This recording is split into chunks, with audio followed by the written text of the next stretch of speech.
एक आदमी आकर स्टैनली और रॉबर्ट से कहता है कि उन्हें गैब्रियल की टीम मेंबर जिंजर का अभी तक कोई पता नहीं मिला, यानी कि जिंजर गायब थी।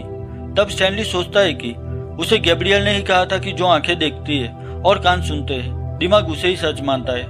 वो याद करता है कि उसने जब उस हेलीकॉप्टर को रॉकेट लॉन्चर से उड़ाया था तब वहां पर उसे सीढ़ियों से कुछ लोग नीचे जाते हुए दिखाई पड़े थे।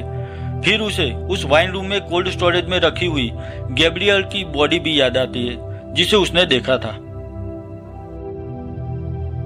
स्टैनली पूरा मामला समझ गया था कि यह सब एक दिखावा था, क्योंकि यह डेड बॉडी गैब्रियल की क्लोन बॉडी है जो उस कोल्ड स्टोरेज में रखी गई थी। अब उस वक्त स्टैनली वहां से निकल जाता है, क्योंकि रॉबर्ट को सब सच बताकर भी कोई फायदा नहीं होता, और अब वो अपनी बेटी हॉली से आकर मिलता है। अब स्टैनली को कोर्ट से अपनी बेटी को अपने पास रखने की परमिशन मिल गई थी, तो स्टैनली को जो चाहिए था वो उसे मिल गया था। अब मोंटे कार्लो की एक बैंक दिखाई गई है जिसमें एक लड़की अपने बॉस के अकाउंट से अपने अकाउंट में पैसे ट्रांसफर करने के लिए आई थी।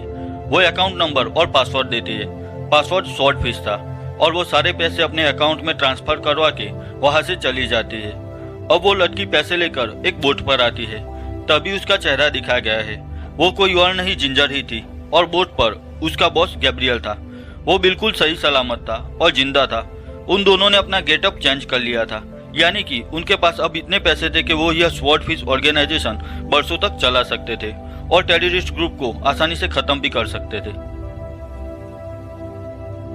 स्वॉर्डफिश मिशन स्टार्ट होते ही टीवी पर एक न्यूज दिखाई जाती है कि अलाद बिन हजाद नाम का आतंकवादी अपनी शिप पर वैकेशन एंजॉय कर रहा था, तभी एक बम धमाके में उसकी मौत हो गई और उसी आतंकवादी ने 2 महीने पहले यूएस एम्बेसी पर बम विस्फोट किया था। न्यूज रिपोर्टर कहती है कि अब तक यह पता नहीं चल पाया कि उस आतंकवादी को किसने मारा, पर इस हफ्ते ये चौथा टेररिस्ट है जिसे किसी ने मार डाला हो, यानी कि यह सब गैब्रियल और उसकी टीम ने ही किया था।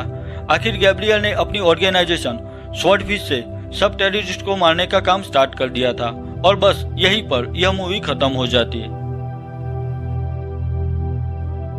यहीं पर स्वॉर्डफिश मूवी की एक्सप्लेनेशन खत्म करता हूँ। अगर यह वीडियो आपको अच्छी लगी है तो इसे लाइक और शेयर कीजिए, और मेरे लिए कोई भी सजेशन है तो मुझे कमेंट सेक्शन में कमेंट करके बताइए। तो मिलता हूँ अपने नेक्स्ट वीडियो में, तब तक के लिए बाय बाय।